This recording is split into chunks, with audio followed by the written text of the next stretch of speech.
India में motor sport आज भी एक ऐसा स्पोर्ट है जो लोग इजीली परस्यू नहीं करते, क्योंकि ये बहुत एक्सपेंसिव है एंड इसमें बहुत लिमिटेड अपॉर्चुनिटीज है। बट आज जो हमारी गेस्ट है, उन्होंने 21 की एज में इस स्पोर्ट में इतना कुछ अचीव कर लिया है। So please welcome miss Tarushi Vikram to the show. How are you ma'am? All good. Thank you. Thank you so much for having me on your podcast. It's really nice to be here. So Tarushi, I was shocked when I was reading about you. I saw that you started driving at the age of 9. How did that really happen? So I actually grew up in Chikmagalur. I mean, I'm from Chikmagalur, and my dad was a ex-rally driver, and so he has his old rally gypsy. So he taught me to drive when I was 9 in his rally gypsy. So we were driving on like the old, I mean, our estate roads and on the windy roads at Chikmagalur and all. So it's been, I mean, it's really fun driving a rally gypsy through the slush and everything. And then from there, he was like, why don't you try karting and everything? So from driving a gypsy, I jumped into go-karts. So I drove the four-stroke go-karts, and then I did the girls on track, and I've done an endurance four-stroke race. And then from there, I went to race concepts where I learned how to drive cars in a race format and racing lines and everything. So yeah. So and then from there, I went to autocrosses and such. Yeah. It's really shocking, I still don't know how to ride a bicycle. I'm 24. I know how to drive a car, but I like generally most of the kids doesn't even know how to ride a bicycle properly. And you were riding a rally gypsy at that time. So what was the initial reaction of people around you who saw you driving and even trying to learn the sport at such a small age? Um, Thankfully for me, I've had a really supportive family, so they were all like very happy with what I'm doing, and they're very happy. Like they're always wishing me, and very happy to see me on the podium and everything. So yeah, but then at the same time, they're all like, "Oh, you're such a little girl. To see you drive so fast in the cars, I'm so scared to watch your races and all because I still can't believe like a little girl like you is like they see me as a little girl and like I'm the baby of the family. So they're like this little quiet girl driving a car so fast like this and all. So they're just yeah. So, if you can tell the audience, then when was the first time you competed? Like, what was your age back then? Because considering you just turned legal to drive 3 years ago, so what was that age for you, and how was that whole experience for you? I think I was about 15 or 16 when I did my first go-kart race. But in the cars, I was I was 17, sorry. Yeah. So, like, how was that experience? Like, when you participated in your first tournament, how was that feeling? It was really good actually. In one of the races, one of the go-kart races, I actually started 16th, like at the last, and then I actually finished second. So that was like a big achievement for me. That was my first podium, and that was when I was, I think, 15. Damn. So, did you feel like Max Verstappen at that moment? I was actually not much into Formula One and all, but yeah, that was a big moment for me. Yeah, okay. So, like you mentioned about programs like Girls on Track. So, can you tell us that what exactly those programs are and how did that help you, to start your career or in your career in the later stage? So Girls on Track was actually a grassroots level motorsport event. So that was to bring women into motorsport at like the very basic level. So that started with go karts. Like they had like a slalom race, and they had like a tire changing competition, and they even had like this reflex thing where they had like this board of like these little buttons. So you every time they light up and you're standing really close to it. So you need your peripheral vision and like your reaction time. So you need to click those buttons as soon as they light up. So it was a series of different competitions that were there. Yeah. So, like, when I was doing my research, I read that Girls on Track is a program that helps female, motor drivers get into motorsport and help them excel in this field. So, like, is that really it? Does it actually help women in that sense? Um, they usually say that go karting is like the basics of like racing, because like you're in slower carts and like you can do it a lot slower, and like you just have your accelerator and brake and your steering wheel to think of. So yeah, it's in a way it is the basic of racing, and like to get women at. I mean, you always need to start with a good foundation. So I guess that helps you build a good foundation, Okay. and then you can grow on that. So, like Tarushi, most of the audience doesn't even know what F1 exactly is. So, can you please give us a brief about your sport, that what exactly it is and how is a winner determined in your sport? So I'm currently doing the national Indian National Racing Championship. I mean, I did that for 4 seasons. So that's basically you have like the qualifying. So you set your fastest lap, and you have to set two best timings, and then based on whoever's faster, you are placed on the grid based on like who's fastest, like 1, 2, 3. And then you have the races. So race one is like your fastest time, and then race two is the results of race one. So the top five or top eight get reversed. So the person who finished first will start fifth or eighth, depending on how many are there on the grid. And then like so, it's the way around. And then race three, you have your second best time. So so your qualifying second best time, you're uh, placed on the grid accordingly. So, like, considering how much unorthodox this sport is, so do you think there's a future for this, especially in India, considering we don't give much focus to any other sport except cricket? So, what are your thoughts on this? I think motorsport is growing, but like at a very slow pace. But I see it in the future that like there is scope for motorsport to grow. I mean, motorsport was a very big thing back in the day when my dad was rallying. Like, they had the Sholavaram rally, and then so everyone would be like, oh, like like before the rally itself, people would like book their tickets or like block their dates, be like, no, I'm going for the rally this time. So everyone would be there, and there would be crowds of people like watching the rally and everything. So it was a big thing then, but like now there's a lot for it to build up back to what it was before. So, like, the hype for motorsport and especially F1 in the country is growing at a rapid pace. F1 is a topic of conversation in most of the rooms you step into. But what do you think is the reason that Indian motorsport is not talked about that much? Honestly, I don't know. I feel like there isn't much publicity for motorsport. Like you see cricket, like cricket is you can hear it on the radio. You see banners of say Virat Kohli wherever you go. You have, I mean, they're It's sponsored by. practically everywhere. It's practically everywhere. Yes, yeah. But then like motorsport is like a very small niche now. Like there's not many people looking at motorsport. To be honest, I will not lie to you. I follow every other sport, but if you ask me honestly, even I can't name 10 motorsport athletes of our country. And I think this is where we are lacking. We are focusing just on specific sports, like now, such like, a bit of names like Lakshay Sen or let's say Neeraj Chopra in other sports, they are also getting the recognition. But I don't think that any other sport except of cricket gets that much media attention and space that they should get. And like you said that, back in the day when your father used to rally, people used to book tickets, like, there was a lot of crowd. The motorsport was also pulling in crowd, but we have went in the reverse direction. And now practically nobody even knows, like not much people know about Indian motorsport. And I think this is wrong and this should change, right? Yeah, yeah.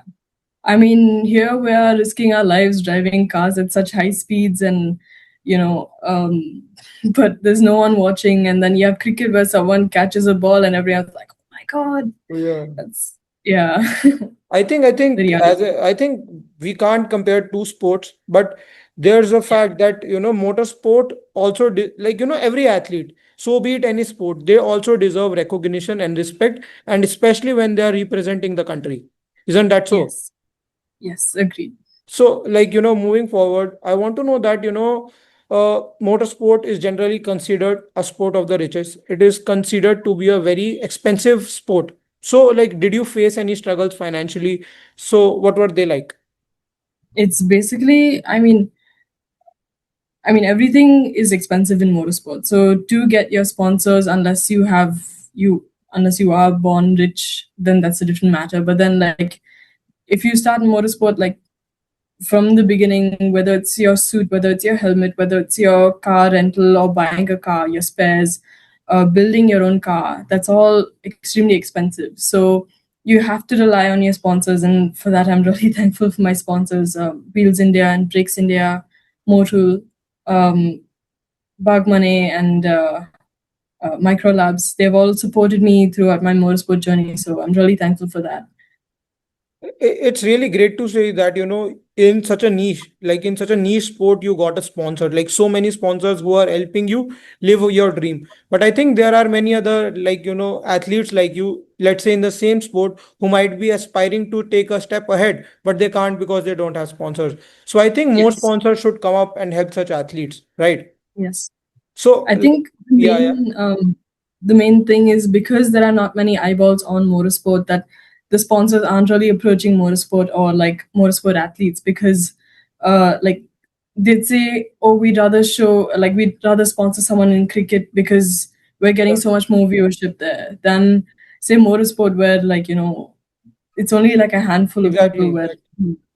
I think it's more about marketing, publicity, and media than that, like other athletes are not getting much sponsors because at the end of the day, the company also think from the business point of view rather than helping the athlete point of view. They think that, they are bound to get more return if they sponsor somebody like Virat Kohli, or let's say tier two cricketer Nitish Kumar Reddy, rather than helping a top athlete in some other sport.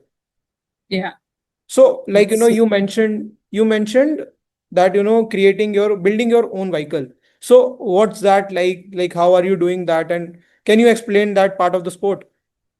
So for say a rally or even a race, you take a normal stock car, like any road car, as long as they are homologated by the Federation Motorsports Club of India. That's like the governing body of motorsport in India. So you have like certain cars that are allowed to rally or race. So like for example, the Polo, or like say the Abarth, or even the N line. So you take the car and you strip it of the seats, your seat belts, your dashboard, your steering, literally basically taking apart your whole car almost. I mean, at least the insides. So you put in a roll cage, you have to put in bucket seats, you have to put in a 5.6 point seat belt, you have a different type of steering, you even change your ECU, the electricals, you even have like a hydraulic handbrake in terms of rallying. So that helps you. That's a different kind of handbrake system that you use. Um, yeah, there's a lot of changes. So actually, in my rally car, my speedometer and my RPM meter don't work. So it's all based on feel. And so I just need to listen to how much my revs are. Like when I launch the car, it's all based on like feel and like yeah. So even like my gear shifts, I can't even look at the RPM meter. It's all based on feel. So Yeah. basically, you don't even have any idea that what the speed currently is. So it's basically all on the fields. Isn't that Yes. risky? Not really. After like after you drive so much, you kind of understand how the car is, and you understand like, okay, at this, like the car behaves like this at certain. I mean, like you can. I don't know how to explain it, but like you just kind of feel it. Like you're With literally. practice you get an idea about the vehicle you are using. Yeah. So let's say like, in tennis the athlete gets to know about, because they get so used to the racket, they know how the strings are and how it is performing. So just in your Yes. case you can also, like, you know how your, basically that's your, let's say in racket sport we use racket, so in your sport you are using the car, so you get used to the feel and you know what exactly it is, right? The car becomes like an extension of you. It's kind of Yeah. like that. Wow, Yeah. like the way you explained it, I think it's really beautiful that, as an athlete, you get so attached to the equipment you are using that it becomes a part of you. Yeah, you're literally strapped so tightly into your seat that like you can barely even move. So like even when you can't even shut the door if you're properly strapped in. Damn. So you're literally stuck to your seat. So I mean that's in safety terms, because like say you take a jump or like a crash, the you're not moving around in your seat so much, so the impact is a little bit lesser. So, yeah, there's one time where someone had actually taken a jump and their seatbelts were just a bit loose. So I think this guy had actually moved off the seat maybe about an inch or something and landed at the jump, and he's paralyzed after that. Damn. Yeah. So yeah, you're The having your safety sport, things. like, now I know that it's actually literal. The sport actually asks for your life, the way you said it. Damn. Yeah, kind of. But then actually the car is actually very safe. Like there've been so many crashes or flips and stuff that I've seen. I mean, not seen, but in the events that I've been to, and they just walk out like nothing happened. So I yeah. think, I think that's more like a cover up after scaring the shit out of me. So, I like, mean, yeah, yeah. yeah, your car has like the roll cage, so that's like if you flip, the car doesn't crumble under the pressure. Okay. And then you even have your seatbelt, your fireproof gear. So like you have fireproof inners, and you have your overalls and your gloves. And then you have your head and neck support thing. So it sits on your neck, and you connect it to your helmet. So like when you crash, you don't really feel that much of a jerk on your neck. So Okay. there's a lot of safety features. Yeah, Yeah. because I think that neck is like one of the most important part of your body, and if it takes a lot of pressure or load, then there are high chances that you might end up getting paralyzed and that you might even die. So it's Yeah. really important to protect the neck, and especially in the cases and the scenarios you are mentioning. Yeah. So, like, moving forward, like, you literally told me that you face death almost every day. So, like, what's your training regime like? Um, I mean, it's very expensive to train rallying. I mean, like to drive my car every day. So that's only about like say about 2 3 weeks before the event that I do test out my car and like just make sure that everything feels okay. A few weeks before the event, and but besides that, it's like rigorous training at the gym, your diets, all of that kind of stuff. So I even play squash because like that helps with your reflexes and your hand-eye coordination. So yeah. So, like, I meant in that way sense only that, what do you train? Like, what does your training regime look like that? Like, what parts of the body, what is really essential for you to train?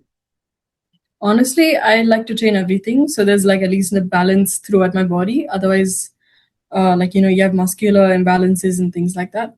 But mainly, I like to train my core, your neck, and my legs because so we have this thing called left foot braking in rallying. So it's basically you use your left foot to brake. So that helps to rotate the car. And so I drive without the brake booster. So that's something that helps to like the amount of pressure that you put on the brake is kind of amplified. So without that, you're basically putting that much pressure on your brake pedal for the car to stop. So you need like really strong legs for that. And then we have like long stages which are like 20 kilometers, 30 kilometers. So your legs need to be really strong for that. So and then like you can't afford for your leg to get tired between a stage, and like even endurance, that's extremely important because like you need your mind to be active All for the those time. so many kilometers. Yeah, because like in rallying you have like your navigator giving you your pace notes, so you have like constant input from your navigator, so you can like hear the pace notes and then you can see the track. So it's like both of that, like you're analyzing what's coming ahead of you and like you're listening to what your navigator is saying. So it's like a lot that's just coming into your brain. So you need like a well fed, well um trained brain, and like you can't just have a weak mind for that. Yeah, I think that you need more mental training than physical training, just to be a part of the sport, because you can't have any other thought right at that moment. You can't think about anything else. You need to have a clear brain. You Yeah. need your all senses need to be working at the same time, because you have to look out for the track. You need to listen to the navigator.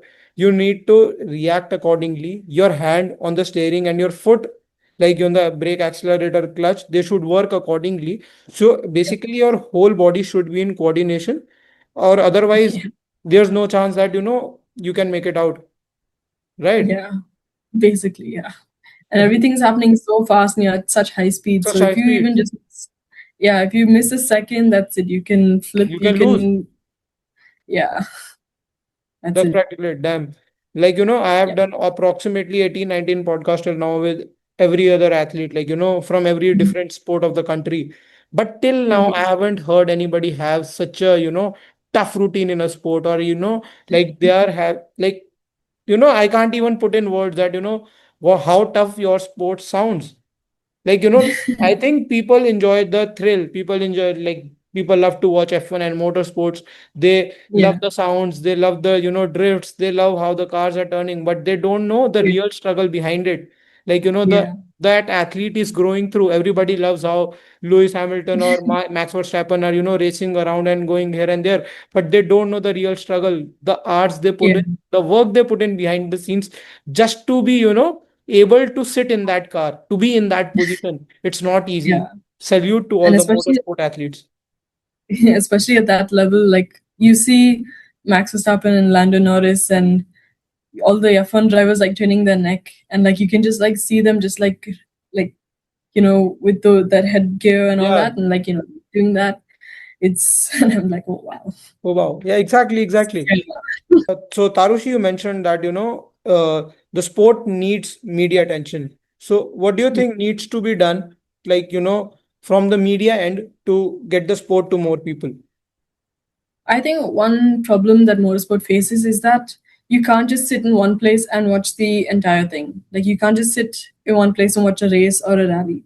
So I think that's where one thing that motorsport lacks. But like it's not much that they can do because you have such long, big circuits or even rallies where it goes from one stage, like one point to another, where you can't watch the entire thing.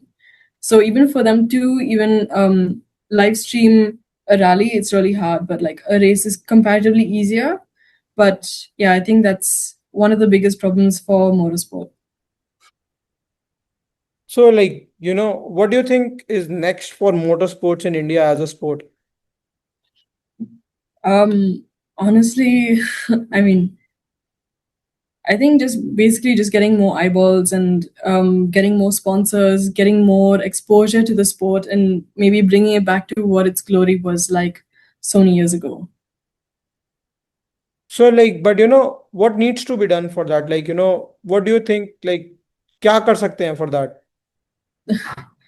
I mean, Get in more sponsors, yeah, I think maybe getting maybe like big actors or something and bringing more viewership. commercializing the sport, Yeah, basically.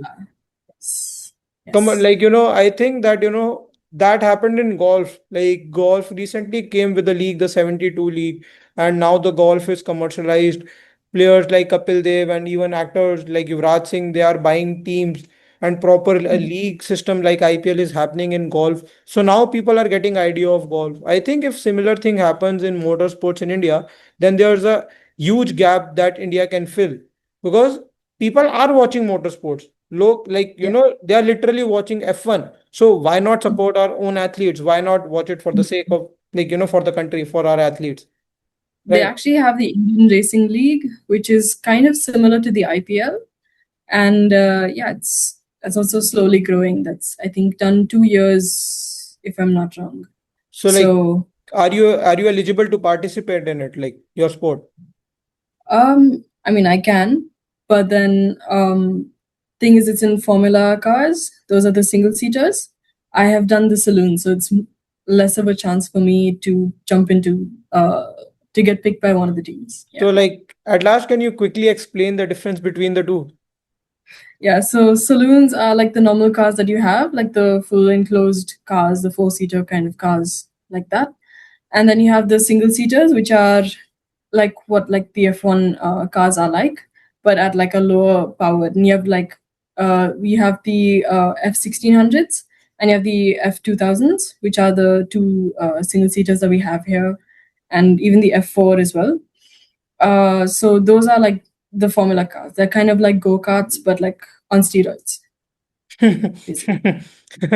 That's a nice way to explain it. I think now the audience will clearly have an idea that what F1 car really is. So, like, at the end, I want to thank you, Tarushi, to, like, for being on the show. It's our pleasure to have athletes like you come and share their journeys. Our medium is specially made for guys like you, so that we can promote the sport across the country.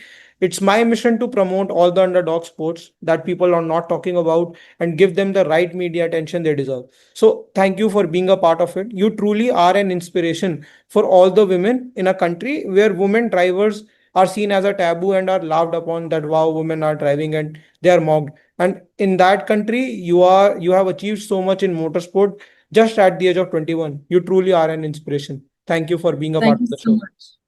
Thank you so much for having me as well. It's been really nice chatting with you about motorsport and whatnot.